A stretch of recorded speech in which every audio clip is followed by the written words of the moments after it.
à toutes, merci d'être avec nous de nouveau dans votre émission Souriez, vous êtes sur Canal. Et oui, vous êtes bel et bien sur Canal Algérie. Nous étions avec vous hier, nous le sommes aujourd'hui, avec bien sûr une ambiance sympathique, mais surtout des invités intéressants, chacun dans son domaine. Et aujourd'hui, ce sera aussi riche qu'hier. Rappelez-vous, si vous étiez avec nous hier, on avait beaucoup parlé de Malouf avec Salim Fergani, qui nous a fait l'honneur d'être avec nous.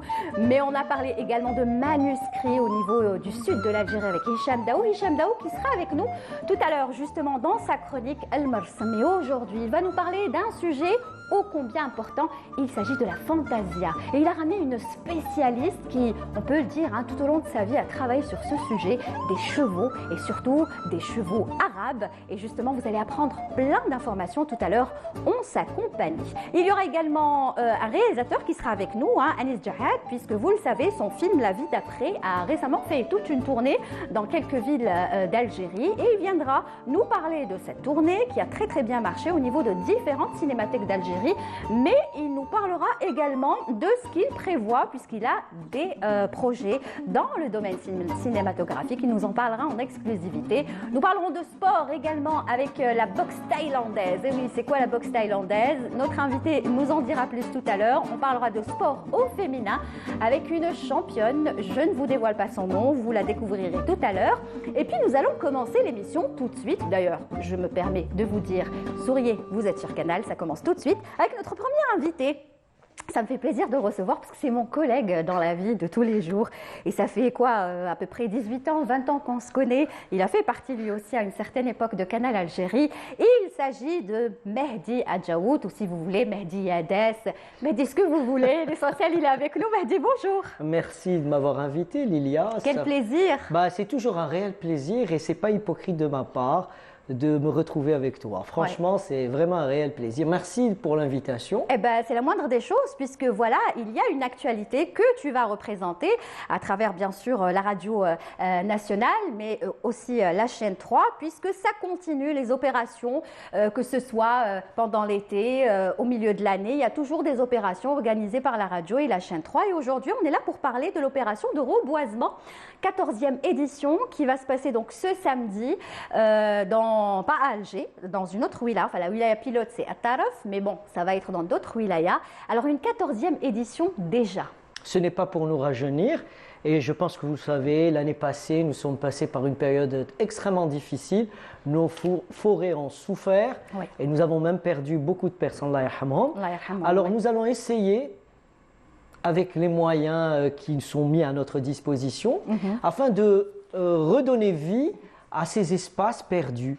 Donc, nous avons choisi cette zone qui a été durement touchée l'année passée. Tout à fait. Et précisément la forêt de Ben Rehan qui se trouve dans la wilaya de Taraf. Donc, on va commencer par cette wilaya, mais toutes les wilayas d'Algérie, du moins du nord et même une partie du sud, va se joindre à nous. Je vous donnerai un exemple. Il y aura Constantine, à Tizi Ouzou, à Biskra, à Milan, à Sidi Bel Abbès, à Tlemcen, etc. Pour ne citer que celle-ci, puisque ça concerne finalement tout le monde. On est tous concernés finalement. Alors il faut avoir effectivement la main verte. Voilà, merci, vous avez vraiment fait un gros effort. On a fait exprès aujourd'hui. Vous avez préparé un jus. D'habitude c'est du orange, aujourd'hui c'est du vert, comme par hasard. Un peu fluo. On parle de reboisement, il paraît que c'est du kiwi. Je dors. En tout cas, c'est à base de chlorophylle. Exactement. Ça sent le reboisement, n'est-ce pas? Voilà. Alors justement, ça va se passer samedi, mais on ne va pas en dire plus, puisqu'on a des images, des photos, des anciennes éditions qu'on va passer pour que le téléspectateur puisse connaître un petit peu, parce qu'il y a une superbe ambiance, ça il faut le dire, avec les enfants, les parents. Les familles. D'abord, ça se passe le week-end. Ça se passe cette année juste après les compositions. Juste quelques jours avant le Ramadan. Il fait encore beau. C'est magnifique. C'est une très belle occasion pour emmener ses enfants et planter des arbres. Alors, la direction des forêts va mettre à la disposition de toutes ces personnes des arbustes. Voilà. Parce qu'il ne faut pas oublier que quand on plante des arbres, eh bien, il faut penser à leur été. Le premier été et le deuxième été sont les plus redoutables. Donc, il faut les arroser pendant 2 étés. Après, dès qu'ils prennent racine bien, au bout de 2 années, eh bien, ils peuvent grandir. C'est-à-dire qu'il ne suffit pas juste de les planter et de les oublier. Il faut en prendre soin. Il faut un suivi. Et c'est pour ça qu'on est piloté par la Direction générale des forêts qui va les bichonner pendant l'été.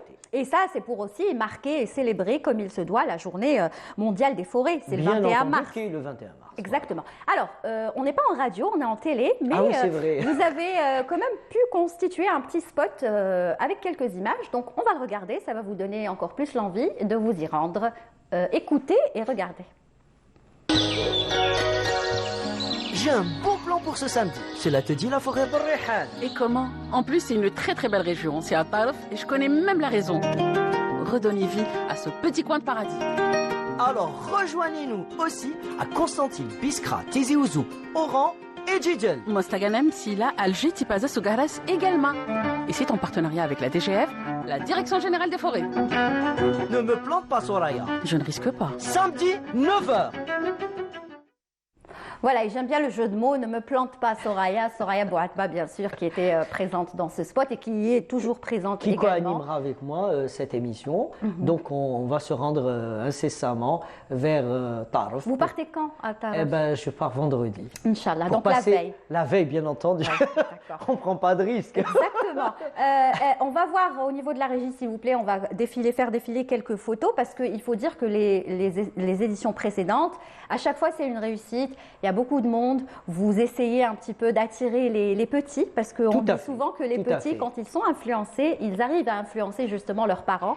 Et puis les thèmes changent chaque année. Donc on avait fait un thème sur les forêts, par exemple, urbaines. Oui. C'est intéressant. Vous savez, entre les cités, il y a souvent des espaces perdus. Oui. Et donc il faut les exploiter et les planter. C'est super d'avoir une forêt en bas dans son quartier. Moi, je trouve ça magnifique. Exactement. Donc, chaque année, il y a un thème. Donc, cette année, c'est le reboisement des forêts calcinées, brûlées, afin d'essayer de rattraper un peu ces arbres qu'on a perdus. Justement. Et ensuite, Mehdi, pour le suivi, est-ce que vous êtes là, vous, ou votre mission, c'est juste de faire, voilà, on est là, c'est la radio, on essaye de faire notre travail, d'attirer le maximum de personnes, de faire de la sensibilisation.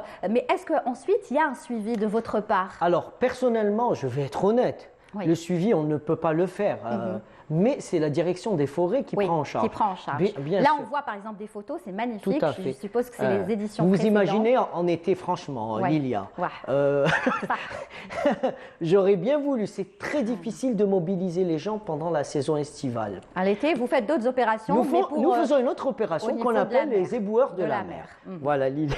C'est vrai. On se rapproche des côtes. Mais c'est vrai que quand on voit ces photos, ça donne envie parce que voilà, la verdure, le temps s'y prête. Ça, c'était au niveau du bassin versant qui se trouve au niveau de l'Harrach. C'est juste pendant la période du Covid. Vous voyez ici, donc il y a la piste cyclable qui remonte jusqu'à Blida, vous savez, du oued de l'Harrach. Et on a replanté sur les abords de l'Harrach. Chaque année, on a même replanté au niveau de Douira. Aux abords du barrage de Douira pour éviter l'envasement du barrage. En fait, chaque année, on a un petit... C'est-à-dire que j'imagine qu'une telle opération, au niveau de la chaîne 3, de la radio, ça se prépare à l'avance. C'est-à-dire à l'avance, vous prenez des contacts, vous savez où est-ce que vous allez partir, peut-être vous renseignez sur la région. Justement, par exemple, cette année, on hésitait, on n'était pas encore prêt, on voulait faire le barrage vert. Parce que ça nous tient à cœur et il y a un renouveau sur ce barrage qui est très important pour notre pays. Après, on s'est dit non, d'après la direction, ils nous ont dit attendez, on va tout préparer d'ici, Inch'Allah, l'année prochaine. Vous ferez enfin une partie du barrage vert, du côté de Djelfa, du côté de Lorwat, etc. Et donc, on a déjà le thème à peu près de l'année prochaine. On veut tellement planter, on est tellement, moi personnellement, je le fais vraiment avec bon Donc, depuis le temps que vous participez à ces opérations, est-ce que finalement aujourd'hui vous avez la main verte Non, même à la maison? Alors, Lilia, j'avais la main verte. Non, mais j'avais la main verte bien avant. Ah bon? Donc, toujours porté à la jardinage. J'ai 200 pots des arbres chez moi. Oui. C'est grand chez toi. Oui, c'est très grand. Voilà, oui, c'est grand. Villa ou la château. C'est en 2 niveaux et puis c'est... Duplex. Non, c'est très petit, l'espace c'est très petit, mais il est... D'accord. D'accord, donc tu as la main verte. L'essentiel qu'il y ait Non, mais je l'avais depuis longtemps. Non, quand je même. savais pas, je Ils auraient eu connaissais peur de moi. Non, parce que j'imagine que si tu es désigné aussi, c'est parce que Mehdi, voilà, il est connu, il est apprécié du public, Oui, des vrai. auditeurs. Mais il faut avoir la main verte. Il faut avoir. Mais ceci étant dit, on est quand même piloté par des personnes qui sont habituées, des techniciens, et donc il faut savoir comment planter l'arbre. Oui. Et justement, quand on te donne un arbre, on te le donne généralement dans un sac en plastique. Alors justement, il faut faire très attention parce qu'il faut bien déraciner, mais aussi ne pas jeter le morceau. Pour ne Donc, pas tout ça, après, bah aller oui, faire une autre exact. campagne et aller nettoyer. Il faut bien le fixer pour éviter le vent, les animaux. Il y a tout un petit rituel, mais c'est super intéressant. Non, rassure-toi, je suis l'ami des plantes et jusqu'à maintenant, aucune plante est morte entre mes mains. Très bien. Eh ben voilà, Mehdi, non seulement il a de l'humour, il présente, vous pouvez l'écouter, mais aussi il a la main verte, n'est-ce pas? Très bien. Alors, tu vas planter donc samedi? Oui. Ou là, tu ne vas pas que Non, animer, tu vas planter. non, je plante, bien entendu. Je plante chaque année et j'ai des espaces donc en privé, c'est-à-dire je vais planter pour des personnes. D'ailleurs, cette année, personnellement, je suis invité au Jardin d'essai pour planter un arbre à mon nom. Oui. On m'a donné un petit... Ton nom. Elle est jalouse. Ton nom. Tu as eu du mal à cacher ta jalousie, Lilia. Ouais, donc ça va pas si c'est pour... Non. Si c'est pour la bonne cause. Lilia. Arrête de faire ça. Mais non, mais je m'attendais pas à ça. C'est-à-dire que à mon nom, c'est j'ai quelque chose. J'ai travaillé dans un cadre professionnel au Jardin d'essai. Et en fait, en parlant avec les techniciens, j'aurais raconté une histoire qui peut-être les a touchés. C'est qu'en fait, moi, tout petit, j'ai fait la garderie au Jardin d'essai. D'accord. Et je connaissais tous les coins et recoins parce que j'avais passé quelques années en étant enfant. Du jardin, vraiment, je me cachais les arbres qui... Mais si quand tu une maison, les quand tu le jardin d'essai, non, c'est non, pas ça. non, j'étais non, j'étais un peu plus loin. Non, j'ai passé mon enfance, une partie de mon enfance. Et donc ils m'ont dit, écoute, et je voulais vraiment planter. Ils m'ont dit, écoute, on va te ramener un arbre. Et on va mettre ton nom et on va te réserver un tout petit espace pour moi. C'est gentil. Voilà. Et donc, ça m'a fait vraiment plaisir. Voilà, c'est pour ça que j'ai. Non, mais c'est bien au contraire. Ça m'a fait vraiment plaisir. C'est-à-dire qu'il y a toute une histoire derrière toute une histoire. Non. En rapport avec justement le jardin d'essai. Avec le jardin d'essai. Donc, je leur avais ramené des photos de ma petite enfance. Et donc, j'ai réfléchi pour mettre un arbre. Je voudrais mettre ou un cyprès. Un beau cyprès ou je sais pas, un araucaria. Il faudrait. Bon, je suis pas sûr que l'espace va, mais un cyprès, c'est tout ce que j'ai voulu être, grand. Mais allez, ne dit-on pas que tout ce qui est petit est mignon, n'est-ce pas? En tout cas, j'ai pas pris un arbre de petite taille. Ouais, bah, tant mieux. Voilà, en tout cas, qu'est-ce que tu pourrais rajouter, Mehdi? Voilà, on rappelle quand même l'événement. Ça va être ce samedi. D'ailleurs, il va y avoir une émission en direct qui va commencer de 9h jusqu'à 11h. Badia Haddad sera donc au plateau central et vous-même et Soraya Bouatma, vous serez donc en fait, j'ai envie de dire, si vous êtes à Guelma et pas loin du bassin versant de Ain Mkhlouf, rejoignez-nous. Si vous êtes à Sokaras, attention, on sera du côté de la forêt de Zaouia. Si vous êtes à Tipaza, vous connaissez certainement le mot que vous rencontrez à Tipaza, c'est le chenois. Chenois qui a souffert cet été. Eh ben, on va essayer d'y remédier. Vous pouvez venir mettre une petite contribution, si petit soit-elle. Si vous êtes sur Alger, eh bien venez à Baroudi. Baroudi, on ne connaît pas trop, mais c'est pas très loin de la forêt de Bouchaoui, la célèbre. C'est un peu plus loin, donc vous demandez la forêt de Baroudi. À Ma'adid. Ma'adid, c'est un Msila. C'est aussi un espace qui va être dédié aux forêts. À Moustaganem, Tizi Ouzou, Djidjel, Benim Bel'aïd, à Oran, Messerghin, à Chotma, du côté de Biskra. Voilà. Eh bien, à Biskra également, on va reboiser une palmeraie. Et ce n'est pas rien, sinon des douches morades du côté de Constantine. Eh ben voilà, vous avez toutes les informations et il faudra suivre, donc écouter la chaîne 3. Donc ce sera samedi de 9h à 11h. Et je te promets une chose, parce que je veux te faire plaisir et parce que je t'aime beaucoup, eh bien on va planter un arbre à ton effigie. Oh là là Je prendrai une photo, je dirais ça, c'est pour Lilia. C'est gentil, merci beaucoup. Oh, ça me touche. En plus, bon, j'ai pas la main verte, mais j'adore les plantes. On le fera à ta place. C'est gentil, franchement. Merci de m'avoir invité. C'était un plaisir. Tu reviens nous voir quand tu veux. Je finis avec cette gorgée et j'espère en survivre après.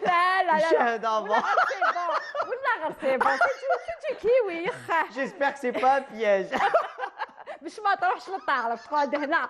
Voilà, donc on rappelle l'opération Reboisement 2023 organisée par la Radio Nationale et bien sûr la chaîne 3 en collaboration avec la direction générale donc, des forêts. Et ce sera donc ce samedi à partir de 9h du matin. Vous pourrez tous vous y rendre dans toutes les wilayas, celles citées par Mehdi, celles où vous voulez, vous pouvez aller planter. L'essentiel, c'est de pouvoir participer à cette opération. Et nous, on essaiera de suivre tout cela, bien évidemment, pourquoi pas, avec un reportage où là, on verra ce qu'on pourra faire. Beaucoup. Merci Mehdi. Bonne continuation. Merci. Tu reviendras nous voir si tu veux. Balak Ramadan. Ramadan, c'est bien. Avec plaisir. Avec plaisir. Promis. Promis. Merci beaucoup. Merci Lilia. Allez, vous restez avec nous. On te laisse. D'ailleurs, tu as une émission maintenant à la radio dès 16h. Yedes. Voilà, avec Mehdi. Tout de suite, ce que je vous propose, c'est un petit peu de musique. Ah non, pas de la musique. Si. Je pensais qu'on allait écouter Myriam Touat, mais puisque nous allons parler justement de la fantasia, des chevaux arabes exactement, eh bien ça, on vous le proposera tout à l'heure. Rappelez-vous, ça te dit Noujoum Saf, hein? Bien sûr. Oui. Il faut commencer à danser avec les... Donc on va être plus calme et écouter une sublime voix. Elle s'appelle Myriam Touat, elle n'est pas très connue et d'ailleurs je vous encourage à aller la découvrir sur les réseaux sociaux. Franchement, c'est une petite perle qu'on vous propose sur Canal Algérie. On se retrouve juste après.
Voilà, on est toujours avec vous sur Canal Algérie dans votre émission Souriez, vous êtes sur Canal et tout de suite place à la chronique El Marsam.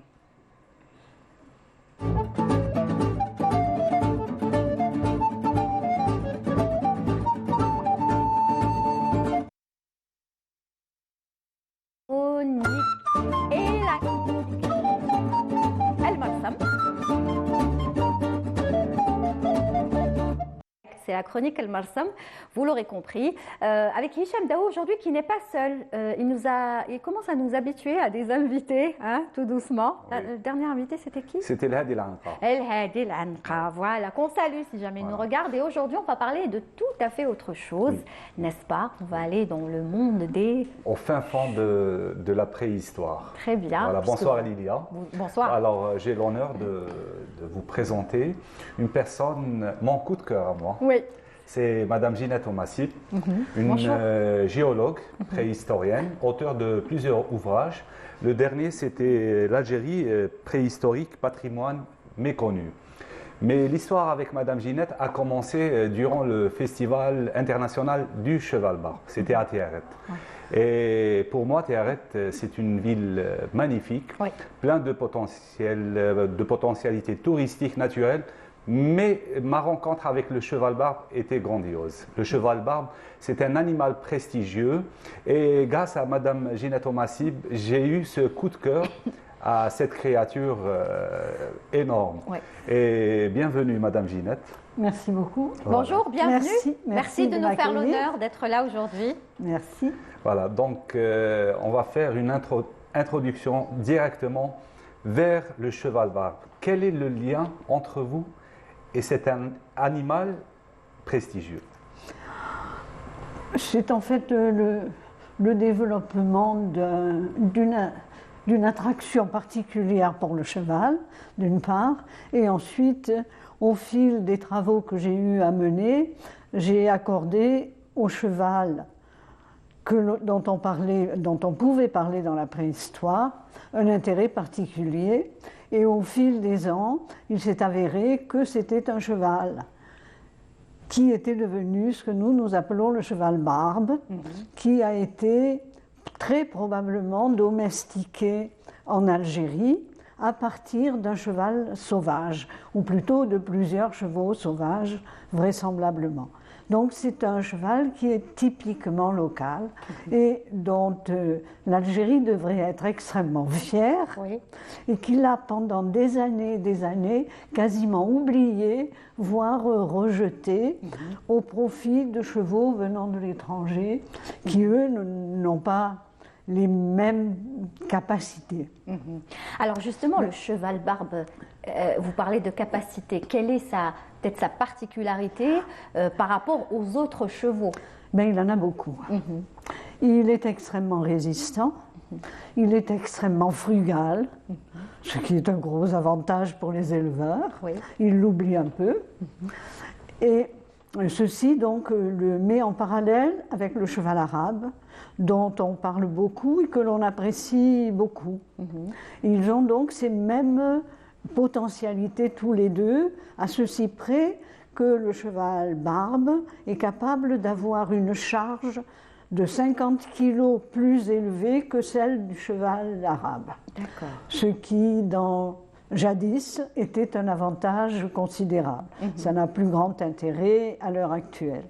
Mais sa particularité, qui à mes yeux en fait un animal des plus intéressants au point de vue biodiversité, c'est le fait qu'il s'est détaché de la branche cabalin 200 000 ans avant les autres chevaux. Donc il a des caractères génétiques très très anciens et certainement beaucoup plus solidement ancrés dans l'organisme que chez les autres chevaux.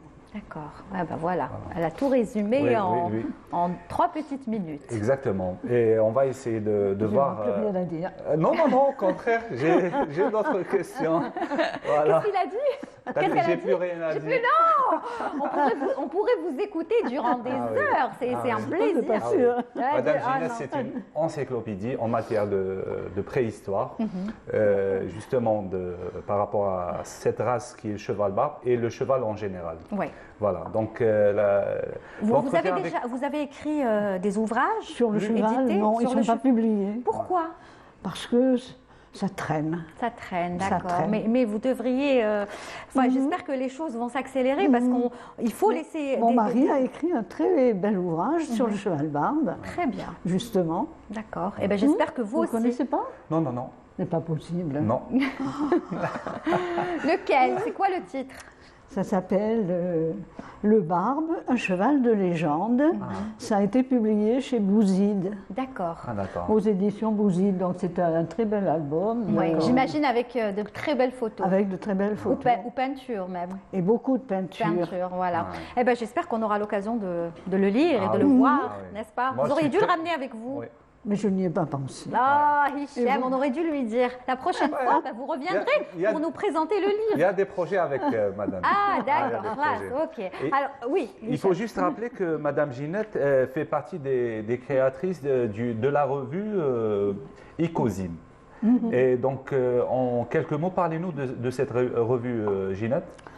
Eh bien, il y a une dizaine d'années, l'Algérie disposait d'un potentiel archéologique extrêmement important et avait 2 revues à sa disposition. Oui. Les 2 revues, petit à petit, sont presque tombées dans l'oubli. Il y a eu beaucoup de difficultés pour les maintenir et elles ont totalement disparu. C'est alors que nous avons décidé, avec des amis, d'essayer de relancer ou de lancer une revue qui permettrait aux Algériens de publier leurs travaux ou leurs connaissances dans une revue locale et non pas d'être toujours obligés de faire appel à l'étranger pour des publications. Ceci dit, nous avons quand même un très gros problème et j'en profite pour en parler puisque vous me donnez la possibilité de me faire entendre. Oui. C'est, à l'heure actuelle, on référence les ouvrages sur des critères qui sont des critères qui ne conviennent absolument pas à l'Algérie, qui font que, de ce fait, les Algériens sont pénalisés. Une revue algérienne comme celle-là, qui est d'un niveau bien supérieur à beaucoup d'autres revues étrangères, n'est pas prise en compte dans les carrières des chercheurs. D'accord. Donc là, vous parlez des maisons d'édition, j'imagine. Non, je parle simplement de l'organisation de la recherche scientifique. D'accord. Pour progresser donc dans son cursus, un chercheur a besoin de publier et ces publications sont plus ou moins importantes.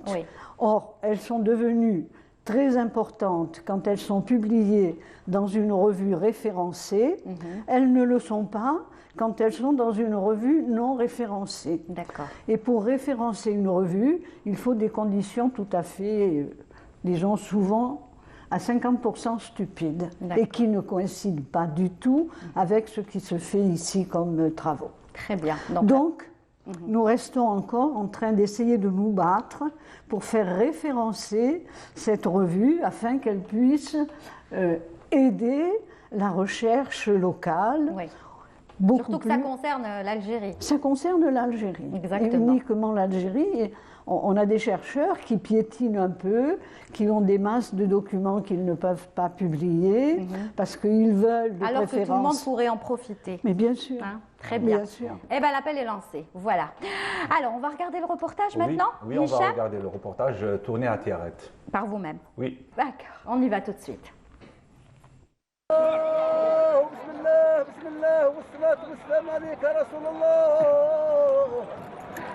On l'appelle le Barbe, en référence à ses origines berbères. L'Algérie est son berceau, tenace, résistant aux conditions climatiques extrêmes. Il fut monté par la cavalerie numide.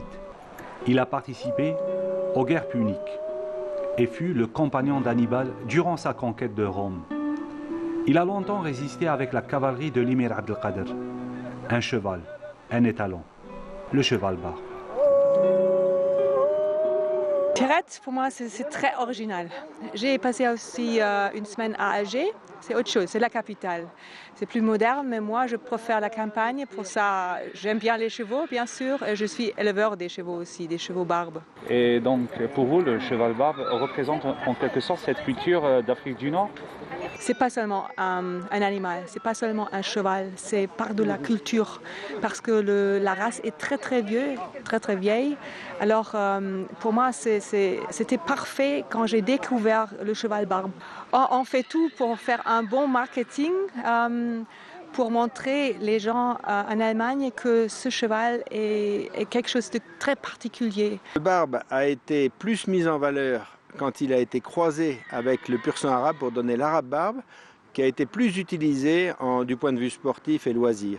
Mais maintenant où on s'intéresse aux origines génétiques, où on s'intéresse aux poules génétiques de chaque pays, ben le barbe a repris son importance. Les tout premiers occupants de l'Algérie ont eu des relations avec un cheval sauvage, qui est l'ancêtre du cheval barbe. Donc je crois qu'on peut remonter au fin fond des temps pour retrouver un lien avec le cheval. Et avec un cheval particulier, parce que le cheval barbe est le seul cheval du monde qui descend directement d'un cheval sauvage. Et il est en plus la plus vieille branche cabaline du monde, qui a 200 000 ans de plus que les autres. Donc pour cela, il a des caractéristiques donc historiques remarquables, et ça lui a donné aussi des caractères psychiques très particuliers qu'il y aurait grand intérêt à réserver et à conserver et à développer. À partir de la fin des années 80, notamment après le premier congrès mondial tenu à Alger en 1987, et avec la création de l'Organisation mondiale du cheval barbe, cet animal est remis au goût du jour. Que du bonheur pour les fans de cette créature prestigieuse. Et voilà, très beau reportage de Hicham Daou. Vous étiez même dans le reportage, n'est-ce pas? Puisque vous restez donc une référence et donc il vous a fait participer également dans ce reportage. Alors, qu'est-ce que vous pouvez aussi nous raconter sur ce cheval pour que les gens l'apprécient davantage, pour qu'on lui donne l'importance que vous souhaitez, vous? Mais je pense qu'il raconte toute l'histoire de l'Algérie, en fait. Il suffit de le suivre pas à pas pour voir l'histoire s'écrire. Pour moi, c'est tout simple. Et on raconterait en détail les péripéties de ce cheval. On raconterait tout simplement ce que l'on peut trouver dans les manuels d'histoire, puisqu'il était le cheval des Numides.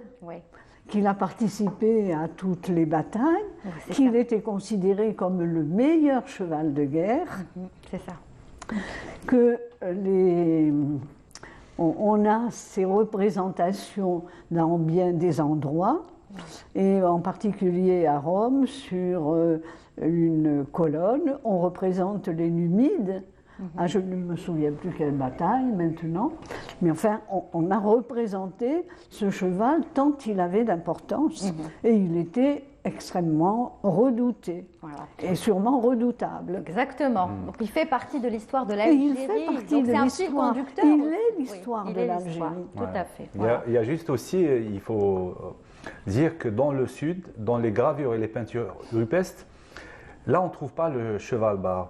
Et il y a toute une réflexion derrière cette approche. Je ne partagerai pas tout à fait ce point de vue. Justement. Toutes les gravures, les gravures représentent un cheval. Les peintures sont souvent beaucoup plus précises. Et quand on cherche à identifier une race telle qu'on les connaît à l'heure actuelle, on ne retrouve que des traits de barbe. On ne retrouve pas des traits de cheval arabe. On ne retrouve pas des traits d'autres chevaux. Alors on a un gros problème dans la mesure où jusqu'au 19e siècle, voire plus tard, on a parlé souvent d'un cheval d'Orient. Et on mettait dans le terme cheval d'Orient à la fois des Barbes et des Arabes. Ce qui fait qu'il y a une grande confusion qui vient de ce que, jusqu'à cette époque-là, on ne tenait pas compte de la morphologie. Alors qu'à l'heure actuelle, on définit les races à partir de leur morphologie. D'accord. Donc, si je comprends bien, il suffit nous, qui ne sommes pas connaisseurs, quand on voit les gravures rupestres, comme vient de le dire Hicham, il n'est pas, on va dire, il n'est pas représenté à travers ces gravures, mais vous, ainsi que peut-être d'autres connaisseurs, eux, ils vont tout de suite déceler on trouve qu'il est représenté. Il est représenté à travers quelques traits. Mais pas toujours. Pas toujours. Peut-être dans certaines gravures. Il y a quelques peintures. Les gravures, je ne crois pas. Mais dans les peintures, dans quelques peintures, il est effectivement représenté. Par contre, il est souvent représenté sur les mosaïques antiques. D'accord. À l'époque romaine, on a eu beaucoup de mosaïques représentant le cheval. C'est le pays qui a fourni le plus de représentations de chevaux dans ces mosaïques. Algérie. Algérie, très bien. Vous n'avez jamais eu un cheval? Si, j'en ai plusieurs. Plusieurs? Oh, combien? Madame Ginette gère une écurie. D'accord. Ah, ben ce serait bien. Oui, c'est une passionnée depuis... Ah, donc c'est ça le projet, c'est d'aller faire un reportage chez Madame Ginette. Non, encore plus grand. Encore plus grand, d'accord. Un documentaire peut-être, voilà. J'espère qu'on pourra aller voir ces chevaux. Et je me bats contre des idées préconçues qui règnent à l'heure actuelle et qui se développent souvent chez les jeunes. Les vieux, non, ils ont encore une idéologie différente, mais chez les jeunes, c'est le problème des courses. On oublie que le cheval est un coureur, par définition. Donc, si on veut améliorer le cheval, ce qui a été fait dans tous les pays du monde, sauf l'Algérie, on n'a qu'un seul moyen, c'est de le faire courir. D'accord. Mais ici, on ne veut pas de course. Parce qu'on associe les courses à quelque chose de défendu. Et on oublie un élément fondamental, c'est que c'est le prophète qui a inventé les courses pour pouvoir former sa cavalerie. Oui, très bien. Eh bien, on en a appris des choses aujourd'hui avec vous et voilà vos idées aussi que vous défendez jusqu'au bout, n'est-ce pas? Bien sûr. En tout cas, c'est un plaisir de vous écouter et d'apprendre. Voilà, merci beaucoup d'être venu. J'espère que vous reviendrez une autre fois pour encore nous parler et à travers un autre reportage, pourquoi pas, documentaire. Il y a de la préhistoire. Voilà. Quand je demande souvent à Madame Ginette l'Antiquité, elle me dit toujours l'Antiquité, c'est rien à côté de la préhistoire. D'accord. La préhistoire, c'est 3 millions d'années. Oui, très bien, c'est vrai.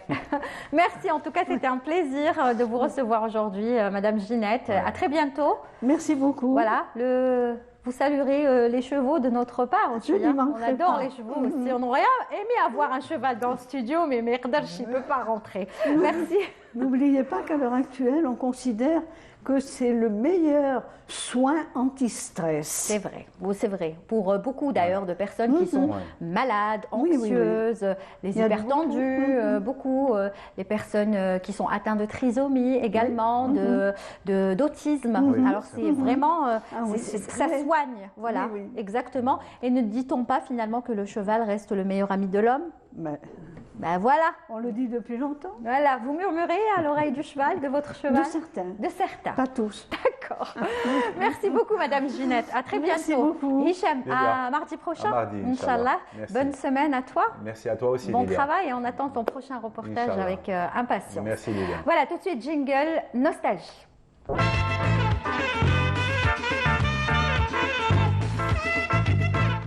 Et on ne pouvait que vous passer la fameuse chanson du groupe Nujum Saf, n'est-ce pas? C'est toujours dans le voilà, pour voir des chevaux. Et c'est un clip magnifique, indémodable, sorti dans les années 90 avec le groupe Nujum Saf. Allez, on y va tout de suite. C'est ça? Oui.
En direct sur Canal Algérie dans votre émission Souriez. Vous êtes sur Canal, alors bien sûr vous l'aurez compris, ce n'est pas du tout la chanson que j'ai annoncée, mais bon, c'est pas grave, on va se rattraper, c'est le même groupe mais c'est pas la même chanson, donc on essaiera de vous passer quand même un extrait de cette fameuse chanson où on voit beaucoup de chevaux, puisque c'était le thème de Hicham Daoud dans sa chronique. Et tout de suite on va continuer avec nos invités. Je vous avais dit tout à l'heure que nous allions parler de sport au féminin et au masculin, et les deux ensemble, et ça donne deux invités.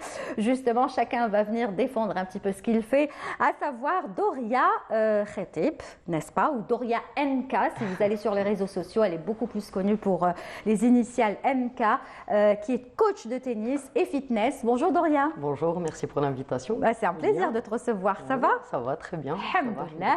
À côté de toi, alors lui, c'est notre collègue en fait, il fait partie. Tout à l'heure, on a eu Mehdi de la chaîne 3, là c'est DJ Tariq Berfan, pour ceux qui le connaissent aussi, de Jil FM, mais pas que, puisque Tariq est DJ, il fait partie bien sûr des DJ les plus connus en Algérie et peut-être en Afrique aussi, et il est également, il s'intéresse au sport lui aussi depuis pas mal d'années, puisque il a choisi donc la boxe thaïlandaise et il est passé ensuite full contact. Full contact. Tu vas nous expliquer tout ça dans quelques instants, mais honneur aux dames, bien sûr, n'est-ce pas? Sûr, avec plaisir.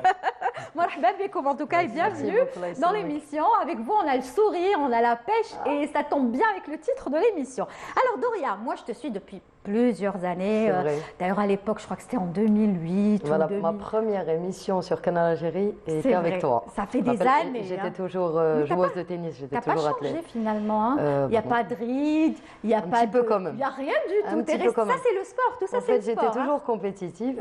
C'était ma première émission. Exactement. Voilà. Et à l'époque, c'était le tennis. Parce qu'en fait, toi, tu as commencé avec le tennis. Tout à fait, à l'âge de 5 ans. Donc j'ai commencé grâce à la maman, le Berhma. On a commencé le tennis avec ma soeur jumelle. Oui. Je suis jumelle, tu le sais. C'est vrai.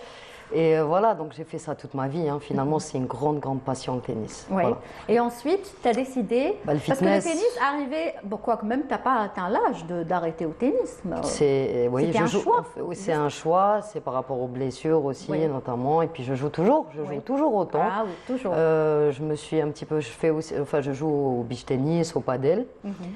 Après, voilà, je me suis beaucoup plus spécialisée dans le coaching maintenant. Donc voilà, j'ai un grade 2 à travers la Fédération internationale de tennis que j'ai eu au Maroc d'ailleurs. C'était un stage que j'avais à l'époque. Et voilà, donc, mais ma grande passion, ma première passion, c'est le tennis. Voilà, le tennis, exactement. Alors justement, coach tennis et fitness. Et aujourd'hui, vous collaborez avec, bien sûr, de nombreuses personnalités aussi qui viennent s'entraîner chez vous. Des structures également privées. Donc voilà, vous êtes là sur les réseaux sociaux, vous essayez de de montrer comment il faut faire, donner des astuces. C'est de l'entraînement. C'est ça. Ma première motivation sur les réseaux sociaux, c'est vraiment d'inciter les gens à faire du sport. C'était ma première motivation et ça le sera toujours. Après, effectivement, et puis j'essaye aussi d'avoir ma petite touche personnelle. J'essaie d'aller sur les réseaux en ayant des concepts propres à moi. Voilà, j'aime pas poster pour poster comme on dit, j'aime bien avoir mes petits concepts. Et voilà, donc ma première motivation, c'est ça, c'est vraiment inciter les gens à faire du sport. Je partage beaucoup de tennis aussi, vu que je suis coach de tennis aussi pour les enfants et pour les adultes. Donc voilà, c'est vraiment le smile et puis les bonnes vibes. C'est comme ça que j'appelle voir ça. Vous entraîner, c'est vrai que ça n'a pas l'air facile, n'est-ce pas Comment elle arrive à faire Surtout tout ça quand on commence à prendre de l'âge. Mais je vais vous dire, c'est quelque chose qui, moi je le dis, il n'y a pas d'âge pour faire le sport. Et puis c'est quelque chose de très très bénéfique pour le mental, pour le physique bien sûr. Et voilà, il faut intégrer le sport dans son quotidien. Et je suis très heureuse maintenant parce que même les Algériens arrivent à intégrer le sport dans leur mode de vie. Et ça, j'en suis ravie. D'accord. Alors, si vous voulez voir, si vous ne la connaissez pas encore, eh bien voici ce que fait Doria NK. Un petit extrait, vraiment une goutte dans l'océan. On y va.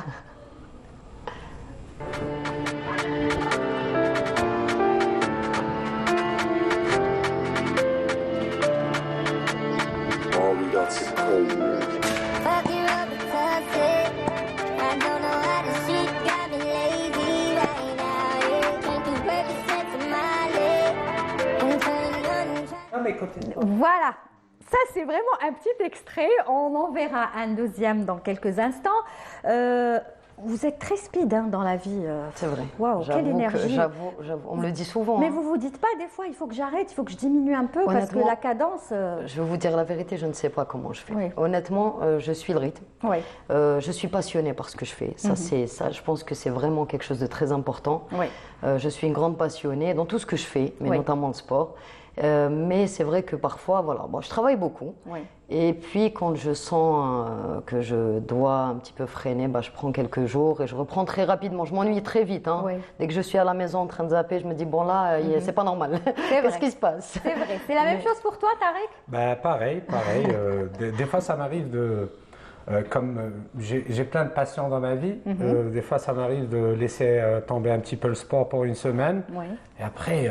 je me dis, c'est pas normal. C'est quand même un manque, c'est un vrai manque. Après, je fais vite, je prends mon sac, je descends à la salle et après c'est un bonheur. C'est vrai que ça déstresse, même si c'est fatigant peut-être, mais c'est de la bonne fatigue. Non, mais il faut pratiquer du sport. Moi, j'invite les gens, même les parents aussi, à intégrer leurs enfants aussi, à faire, je parle des sports, des arts martiaux, les sports de combat, parce que l'enfant, après, sort de sa coquille. Oui, c'est vrai, c'est important. Il va pas derrière son papa ou derrière sa maman, il va avoir une personnalité après et il va se défendre et aussi, il va apprendre à se défendre aussi, c'est très important. Et pour les parents c'est un peu difficile, les enfants ils vont pas s'intégrer, la salle c'est très agressif, non? Pas du tout, non. D'ailleurs, on les voit, les grands, les champions, surtout ce que vous avez cité, les sports de... les sports de combat. Les arts martiaux en général, les champions, ils sont très calmes dans la vie. C'est des personnes très zen, très gentilles, très calmes. Mais sur le ring ou sur... c'est autre chose. Notre personne. Voilà, c'est notre personne. Donc il faut le faire, vous encouragez les parents. Oui. Et c'est quoi la discipline que vous pratiquez? Enfin, boxe thaïlandaise, je connais un peu, mais... le full contact. Il y a le kickboxing aussi, le full contact et la boxe thaï. C'est des sports qui se ressemblent, mais après les règles ne sont pas pareilles. Par exemple, dans la boxe thaï, on peut frapper avec le coude, mais dans le full contact, on ne peut pas frapper avec le coude. Là, on vous voit avec votre entraîneur et pas des moindres. Ah oui, c'est Maître Nadir et c'est un vrai passionné d'arts martiaux. Il fait l'aïkido, il fait le full contact, kickboxing, judo. Vraiment, c'est un passionné et que je salue de passage. C'est quelqu'un qui vit avec les arts martiaux et les sports de combat. Il entraîne aussi de très jeunes athlètes aussi, à partir de 5 ans jusqu'à 14 ans, 15 ans, 16 ans. Et c'est des athlètes maintenant qui sont confirmés et qui font des compétitions et qui ont un très très bon niveau. Et vous n'avez jamais voulu faire de compétition? C'est beaucoup plus une passion? C'est beaucoup plus une passion. J'aime bien. Moi, j'ai découvert l'aïkido, c'était mon premier sport. Et c'était un sport nouveau en Algérie. Qui est venu en Algérie, je pense, vers la fin des années 80, début des années 90, où il n'y avait pas beaucoup de salles en Algérie. C'était un sport nouveau et moi, c'était un accident. Je voulais pratiquer du judo, mais après, on m'a dit dans le club, il nous reste quelques places dans l'aïkido et c'est un sport nouveau, voilà. Et j'ai commencé l'aventure et j'ai aimé ce sport. Et après, je me suis mis à la boxe thaï, full contact, parce que maintenant, il y a un nouveau sport qui s'appelle le MMA, Ultimate Fighting, le UFC aussi, qui était un sport interdit parce que tous les coups sont permis. Et maintenant, c'est médiatisé. Il y a des athlètes, il y a des stars comme Khabib, comme McGregor, qui sont dans le... C'est vrai. C'est devenu des stars. Voilà, et j'ai découvert ces disciplines et j'essaie de m'intégrer un petit peu. C'est bien. Et de faire un mélange, voilà. C'est bien. Et c'est ça le MMA. Eh bien, j'imagine que vous vous entraînez avec de la musique puisque vous êtes DJ. Oui, bien sûr. Avec mes sets aussi. Avec vos sets, ça c'est génial. Aussi, même Dorial utilise beaucoup de musique. C'est intéressant ça, parce qu'en général, on se casse un peu la tête à trouver la bonne musique qui correspond à généralement, dans le sport, c'est un petit peu les musiques un peu rythmées, un peu dance, un peu house, électro. Ça donne envie. Et Doria aussi, elle utilise beaucoup de musique. Tout à fait. Moi, je trouve que déjà, je danse tout le temps. Il faut le savoir dès le réveil. Moi, je ne sais pas. C'est ça. Vous avez le sport, j'adore la danse. C'est incroyable. Oui, c'est une grande passion et mon collègue parlait des enfants aussi. En fait, je pense que quand on est un passionné, un grand passionné du sport, on aime bien transmettre aussi. Donc, je salue le maître de monsieur qui transmet son savoir aux jeunes et je trouve ça formidable. Comme vous, vous le transmettez aussi aux tout petits, aux jeunes. Je les adore. Je leur dis, c'est comme mes enfants en fait, parce qu'après, on arrive à construire une certaine relation avec ses enfants et ça apporte beaucoup de joie. Alors, on regarde un petit extrait d'une deuxième vidéo de Dorian, car regardez.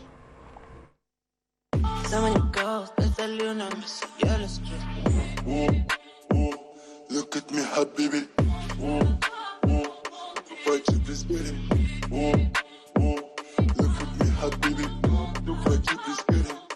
X, expensive. Fight you, please, baby. Look at me, habibi. Fight you, please, baby. X, expensive. Voilà, quand je vois ça, je me dis, moi si je fais ça, oh là là, déjà il n'y a rien que de voir, je me dis, oh là là, je pense direct aux courbatures. Vous n'êtes pas la seule, il faut savoir que moi aussi j'ai des courbatures. Hein. Il suffit que j'arrête une semaine, là j'en ai actuellement aux jambes. Il faut savoir qu'on est aussi des fois on me dit, bon, t'es pas humaine ici. Si, on est des humains et on a des courbatures et des douleurs. Vous savez, on doit sortir de sa zone de confort. Maintenant, chacun son objectif. Des fois, il y a des gens qui viennent pour me dire, voilà, j'ai envie de perdre du poids ou de prendre de la masse musculaire. C'est sûr qu'il faut une hygiène de vie derrière.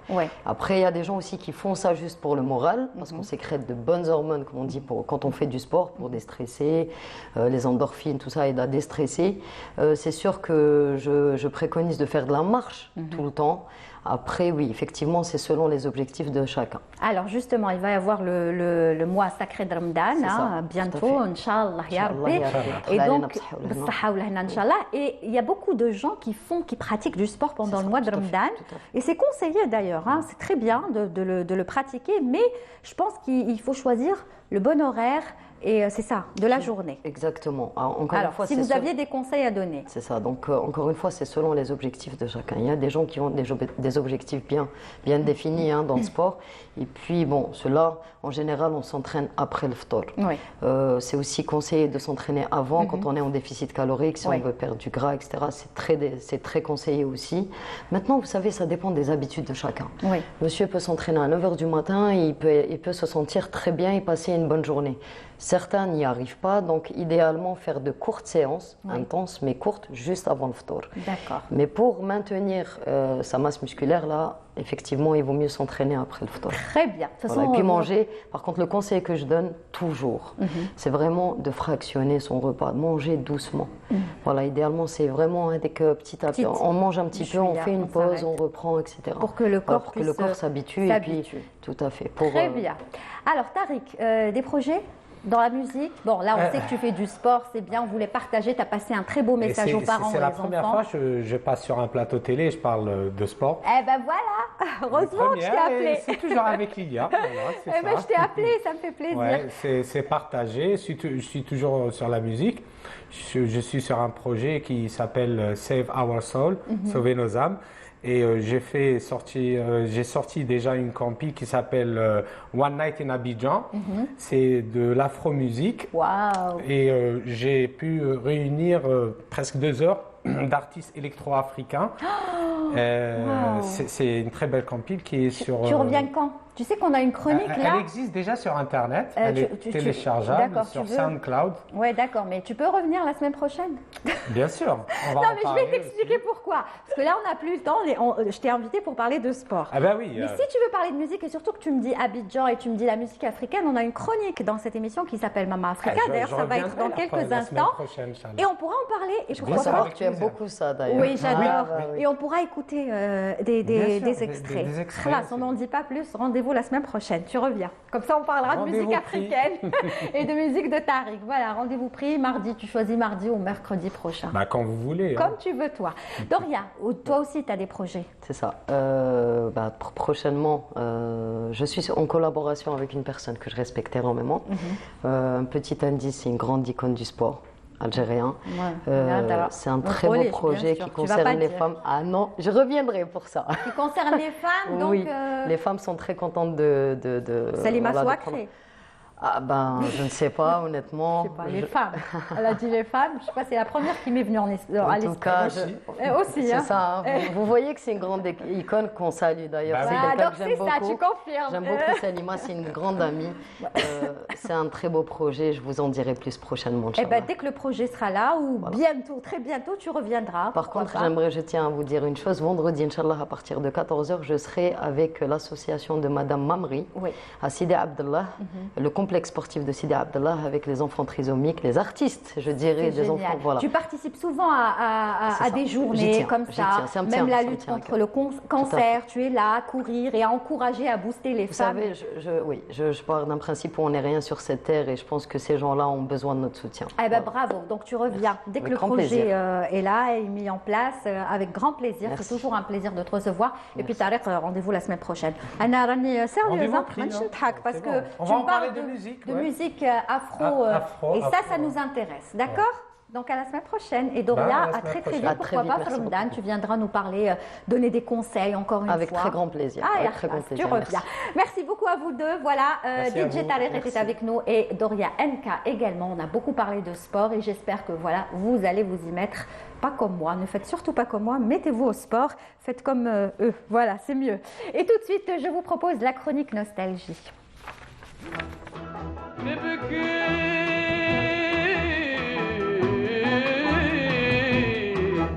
ما يسيح عالفرق حبيبي يا حبيبي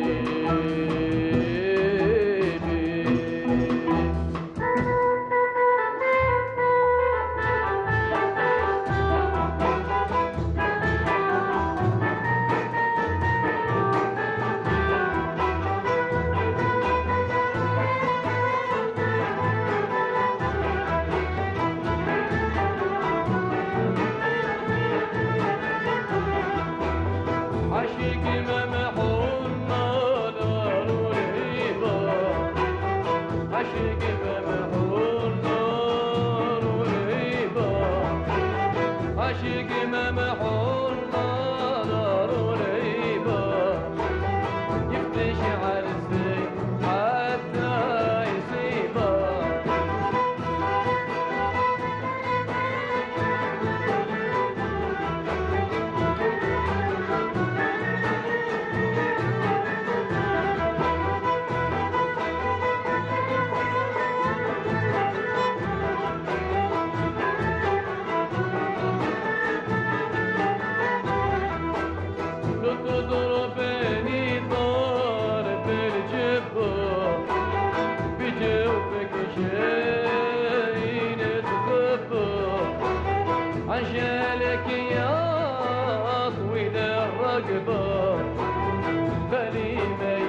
وتضربني على جبيني وتحلفني بالبخاري عالجالك يا عزيزي زفايي خلي ما يسلمشيني وفيا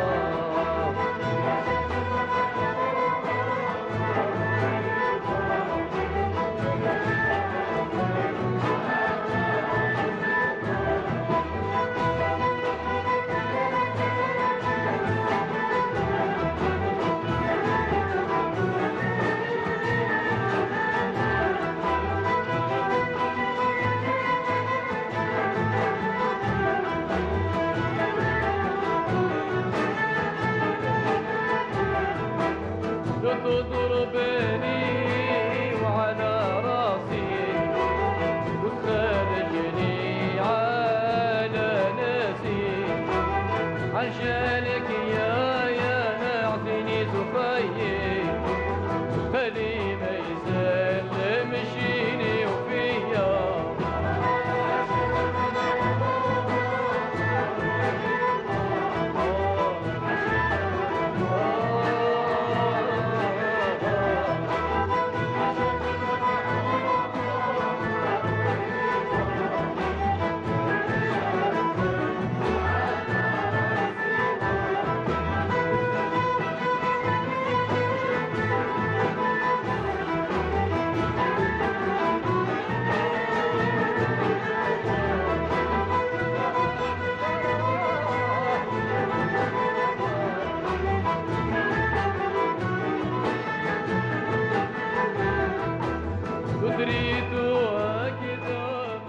Voilà, ça c'était le petit moment nostalgique qu'on vous a proposé aujourd'hui. Et là tout de suite on va parler de cinéma, mais on va parler aussi de culture africaine. Et oui, vous le savez, à chaque fois on parle de l'Afrique dans cette émission Souriez, vous êtes sur Canal. Et même si Leïla Assès est absente exceptionnellement aujourd'hui, nous on continue avec la chronique Mama Africa, puisque aujourd'hui nous avons le plaisir de recevoir Joyce Kalala, qui est donc assistant du directeur général de l'agence congolaise de presse. Mais il est également donc journaliste du Congo Kinshasa. Bonjour. Bonjour madame et merci de m'avoir invité sur votre plateau. Bienvenue à vous. Merci. Comment on dit bienvenue Chez nous en langue en lingala on peut dire boye malamu, on peut dire boye malamu, c'est en lingala, disons la langue la plus parlée à travers le pays quoi. Voilà. D'accord. Boye malalo, c'est ça? Boye malamu. Boye malamu. Voilà. Très bien. Il faut que je l'apprenne. Bienvenue à vous et juste à côté de vous. Le réalisateur Anis Djahed qui nous fait le plaisir également d'être là. Bonjour Anis.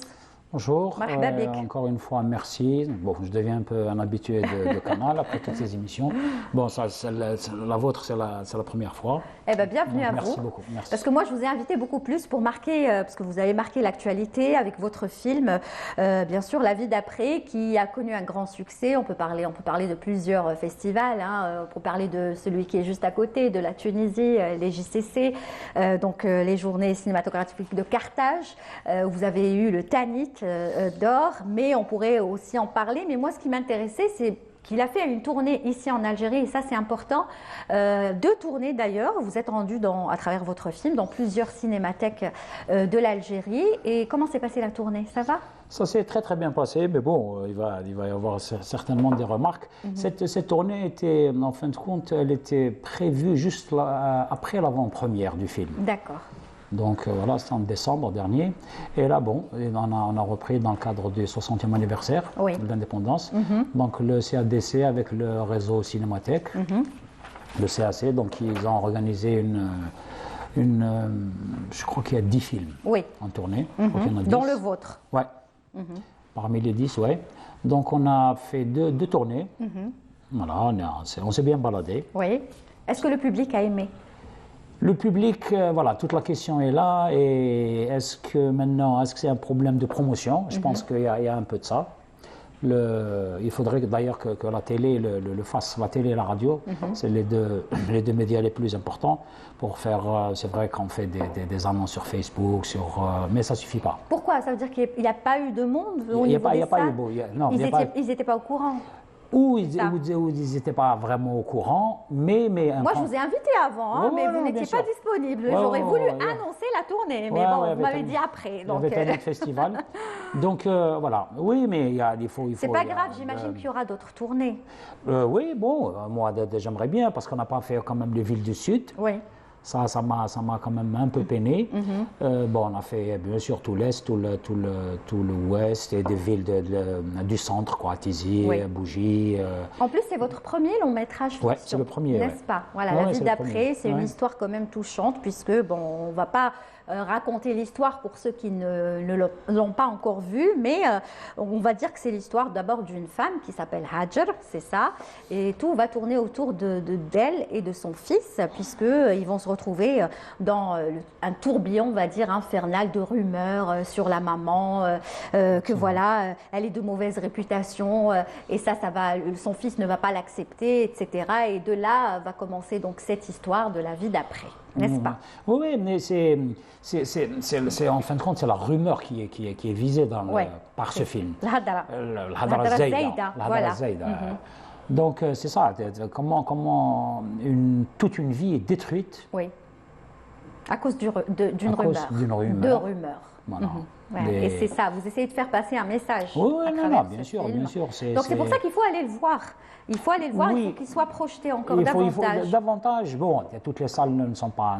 Il y a un problème de salles. Donc il faut que toutes les salles rouvrent. Mais j'ai fait quand même un constat à travers ces deux tournées. Il y a une désertion du public. Il faut le dire. Il y a une désertion. Donc comment faire revenir aujourd'hui le public dans les salles? Faut faire une bonne promo. C'est ça. C'est faire une bonne promo. Non, bien sûr qu'il y a de la promo, mais d'abord, il faut une production qualitative et quantitative, en fin de compte. Il faut beaucoup de films, et après ça, il faut que les médias, disons, lourds, il faut qu'ils fassent... parce que nous n'arriverons jamais seuls, en fin de compte. C'est vrai. Il faut cette aide-là pour réapprendre au public algérien à revenir dans les salles. Exactement. Mais bon, les différents films qui sont passés, ça va. Bon, je parle de la capitale, la salle de Nzaïdoun, mais on pense à toutes les autres villes. Oui, on ne fait pas des films, des longs métrages de 1h47 juste pour les Algérois. Mais vous en êtes satisfait de votre film? Maintenant, si on suit la carrière du film, oui, bien sûr. On a fait presque une vingtaine de festivals, on a eu des prix. Oui. Mais bon, ça ne suffit pas. Ça suffit pas. Il faut qu'on travaille plus, en fin de compte. Il faut qu'on tourne plus. Très bien. On a vraiment un tout petit extrait de ce qu'on a pu prendre et on vous le propose, mais vous n'allez pas pouvoir comprendre l'histoire, mais ça va vous donner peut-être l'envie. Regardez. علاش نصرة؟ ونبو رحلة اليوم الصباح لقاوها معلق في الشجرة على الزيتون. ماشي هو التالي. مازال بزاف يلحقوه. فاصون حياتهم راهي ظلمة. بكرة يتخرج مع واحد من لامبيري. اطلق! بدلي مرتي. اطلق! راك تشك فيا؟ ما تخرجش. لا جميلة راح بالبرا. نخرج نهضر معاهم برك. ما جوش باش يهضروا. شنو رحت دير عندهم؟ C'est une journée. Voilà. En tout cas, c'était vraiment un petit extrait du film La vie d'après de Anis Djahad que vraiment je vous conseille d'aller voir si jamais il y a une autre tournée. Et cette fois-ci, s'il y a une tournée, tu viendras l'annoncer avant, pas après. Comme ça, on fera notre boulot de faire la promotion, n'est-ce pas? Alors, je passe juste à l'invité qui est à côté de toi, qui lui va nous parler de son pays, puisque voilà, on arrive à la chronique Mama Africa, même si notre collègue Leïla n'est pas avec nous, mais on continue à en parler. Et aujourd'hui, on va s'intéresser à un pays qui s'appelle tout simplement le Congo-Kinshasa. Vous le représentez, je le rappelle, votre nom, Joyce Kalala. On va dire que vous êtes journaliste, voilà. Vous êtes beaucoup plus venu nous parler de la culture, du côté culturel de ce pays qui est le Congo-Kinshasa. Parce que moi, personnellement, je connais deux personnes du Congo-Kinshasa, à savoir Papa Wemba et bien sûr Maître Gims. Ah, Maître Gims, ok.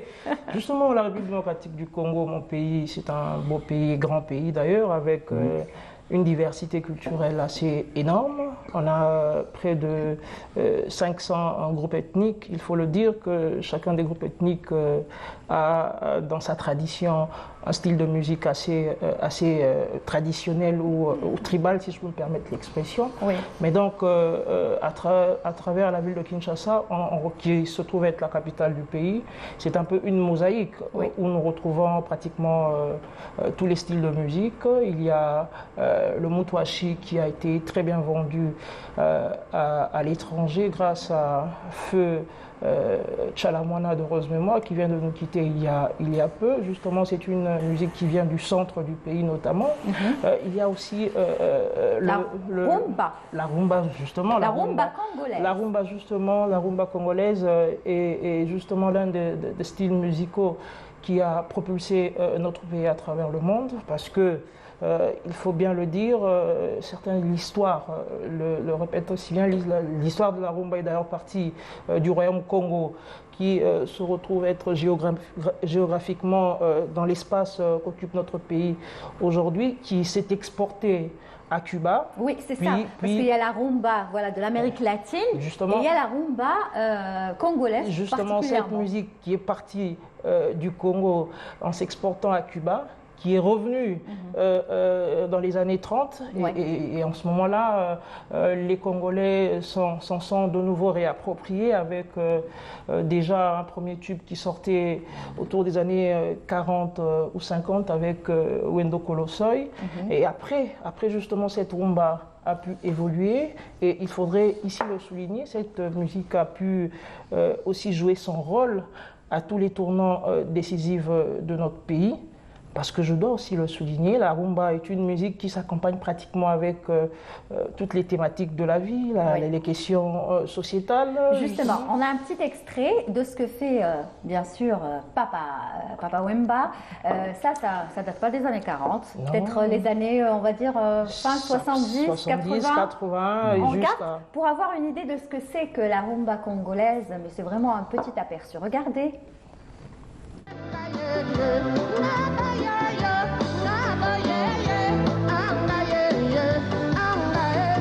Martin Luther King, Bessie Smith, Bob Marley, Banso Bazala Kase Kolela Pasi ya Bongo, Nalola Kana Bango.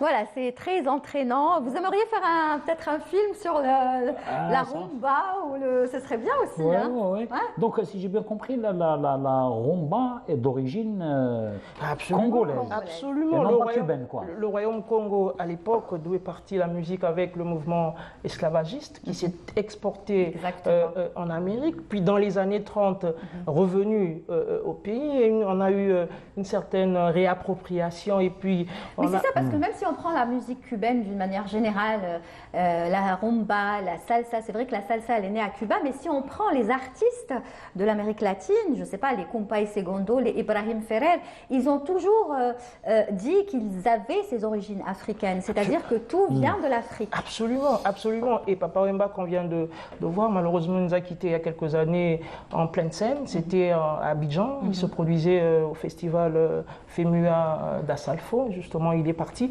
Mais Papa Wemba, c'est la musique rumba assez moderne, parce que justement ce dernier a eu à porter haut le flambeau de cette musique à travers le monde. Et à côté de lui, on a des artistes comme Koffi Olomide, et puis il y a eu la jeune génération Wenge, par exemple, qui est venue avec le style Ndombolo, parce qu'on connaît aussi la RDC par rapport au Ndombolo. Et pour ne rester qu'avec la rumba, après il y a aujourd'hui Fally Ipupa qui fait aussi un très beau travail à l'international. Et donc, à côté, il y a Ferrigo, là. Donc, c'est une musique qui sait s'adapter à toutes les périodes même de notre histoire. Et la particularité, ce sont les thématiques qui sont exploitées. On a notamment la vie sociale, on a l'éveil patriotique, et puis, surtout, c'est l'amour aussi, parce que finalement, la République démocratique du Congo, mon pays, comme je vous l'ai dit tantôt, c'est un pays convivial où il fait beau vivre, et donc l'amour occupe donc une partie assez grande dans son quotidien, au-delà justement des soubresauts auxquels nous faisons face, notamment, il faudrait aussi le dire, la République démocratique du Congo fait face à une guerre d'agression, permettez-moi de le souligner quand même, parce que les impérialistes, à travers certains pays africains qui ne comprennent pas qu'entre nous, on ne peut pas justement s'entretuer parce que sinon nous allons disparaître. Et bon, ils font le jeu de l'ennemi. Permettez-moi de le citer ici, c'est le Rwanda. Malheureusement, on n'a aucun problème avec le peuple rwandais. Par ailleurs, c'est le gouvernement rwandais qui ne comprend pas que justement la République démocratique du Congo est un pays hospitalier où on retrouve pratiquement toute l'Afrique. Et parce que justement, cette Afrique est aussi attirée par la rumba que nous chantons si bien et qui a des pas de danse qui fait pratiquement bouger tout le monde. J'imagine que vous dansez très bien la rumba. Oh bah écoutez, c'est cela. On ne va pas vous demander de danser, ne vous inquiétez pas. Mais on a ça dans le sang. Vous avez ça exactement dans le sang, comme nous les Algériens aussi. Nous aussi, le Chabi, n'est-ce pas, le Kaby. Ce serait bien de faire un film sur la musique et la danse. On n'a pas beaucoup de films, moi j'en connais pas d'ailleurs, sur la musique de chez nous, par exemple algérienne ou sur... Non, moi j'essaie d'introduire surtout le rail. Comme je tourne tout le temps à l'ouest, donc c'est tout le temps du rail. D'accord. Et là on travaille sur un nouveau scénario, un deuxième nouveau, parce qu'il y a déjà un autre. Et donc, l'action se passe quand même, une bonne partie du film se passe de nuit, quoi. Très bien. Donc ça va, ça cogite là, ça travaille. Ça remue. Vous le prévoyez pour quand, Inch'Allah? Du bon rail. Non, maintenant tout est lié au budget. On a terminé Terre de Vengeance qui est prêt, qui est déposé au niveau de la commission de lecture du ministère de la Culture. Bonne nouvelle, donc une commission a été installée, donc ils vont pouvoir commencer à lire les scénarios. Et bon, après, on verra pour la fille de la table 14. Eh bien, vous reviendrez, donc. Inch'Allah. Vous prenez goût maintenant au long métrage. Ça y est, on s'y habitue après. Non. Après le long métrage, je suis repassé au court métrage. On lâche jamais, il paraît, on lâche jamais il n'est pas encore sorti. Voilà. Donc, La Nuit d'Abed, il n'est pas encore sorti. Mais non, moi, ça ne me dérange pas. Moi, j'adore le court métrage. Voilà, tant que c'est du cinéma, quand tout va bien. On peut se balader entre les deux genres, c'est bien, entre les deux formats plutôt. En tout cas, vous reviendrez dès qu'il y aura une actualité avec grand plaisir. Inch'Allah, vous êtes le bienvenu. Anis Djihad, je le rappelle, et j'espère que votre film fera une autre tournée dans d'autres villes parce que vraiment c'est un beau film, donc il faut aller le voir, La vie d'après de Anis Djihad. Merci beaucoup d'être venu. Yatik Saha. Alors, je vous laisse le dernier mot. Je le rappelle, Joyce Kalala, merci de nous avoir parlé aussi bien de la musique de la République démocratique du Congo, également de la rumba. Qu'est-ce que vous pouvez rajouter aux Algériens qui vous regardent aujourd'hui? C'est toujours un plaisir pour moi de parler de la rumba qui est la musique de mon pays. Mais aussi, laissez-moi dire que c'est la première fois pour moi d'être ici en Algérie. Franchement, sans vouloir vous flatter, j'ai fait face à un peuple chaleureux, une hospitalité sans pareil, parce que justement, il y a cette sensation de se sentir chez soi, parce que justement avec les Algériens, que ce soit dans la rue, que ce soit à tous les endroits que j'ai pu visiter, notamment le monument des martyrs, le musée de la guerre, j'ai été tout à l'heure à la Casbah, et donc il y a cette chaleur humaine, cette envie de rester ensemble en tant que frères africains. Je pense que c'est un élément assez important, et d'ailleurs c'est l'une des similitudes qu'on a avec notre pays, et j'invite d'ailleurs les Algériens à venir à Kinshasa, Pas seulement Kinshasa, en République démocratique du Congo, au Katanga, au Kasaï, à l'Équateur, au Bandundu, c'est un pays, il faut beau vivre. Inch'Allah, on viendra avec plaisir. Vous êtes le bienvenu, vous êtes chez vous. Encore une fois, marhaba bik. Voilà, ça il faut l'apprendre aussi. Marhaba bik. Marhaba bik. Merci beaucoup. Voilà, c'est la fin de l'émission. Merci à vous tous de nous avoir suivis. Rendez-vous la semaine prochaine et n'oubliez pas, souriez, vous êtes sur Canal.